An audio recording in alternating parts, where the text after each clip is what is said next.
తెలంగాణ మందు ప్రియులకు shocking news. Liquor tax payers బీరుబాబులు ఎంతో ఇష్టంగా తాగే కింగ్ ఫిషర్ బీర్లకు కౌంట్ డౌన్ మొదలైంది. ప్రస్తుతం తెలంగాణ రాష్ట్రంలో ఉన్న స్టాక్ ఇప్పటికే అమ్మకాల డేటా ఆధారంగా కేవలం 10 రోజులు మాత్రమే వస్తాయి. అంటే ఈ నెల 31 నాటికి కింగ్ ఫిషర్ బీర్ల స్టాక్ మొత్తం అయిపోయింది. ఈ లెక్కన 2025 ఫిబ్రవరి 1వ తేదీ నుంచి కేఎఫ్ బీర్లు వైన్ షాపుల్లో, బార్లలో అలాగే పబ్స్లో అందుబాటులో ఉండవు.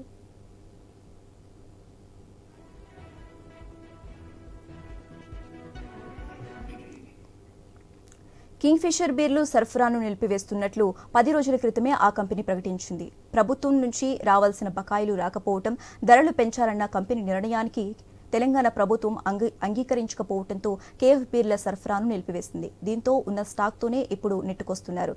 ఈ స్టాక్ కూడా మరో 10 రోజుల్లో కంప్లీట్ అవుతోంది. సో కేఎఫ్ బీర్లు మాత్రమే తాగుతాం, అది లేకపోతే కష్టం అనుకునే మందు ప్రియులు ముందుగానే స్టాక్ పెట్టుకోండి.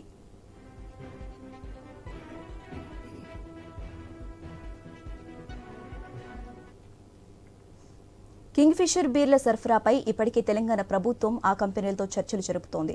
కంపెనీ దిగి రాకపోతే కొత్త బ్రాండ్లను రంగంలోకి దించాలని ఆలోచన చేస్తోంది. ఎన్ని కొత్త బ్రాండ్లు వచ్చినా కేఎఫ్ అలవాటు పడిన ప్రాణాలు మాత్రం వాటి కోసం గిలగిలా కొట్టుకుంటున్నాయి.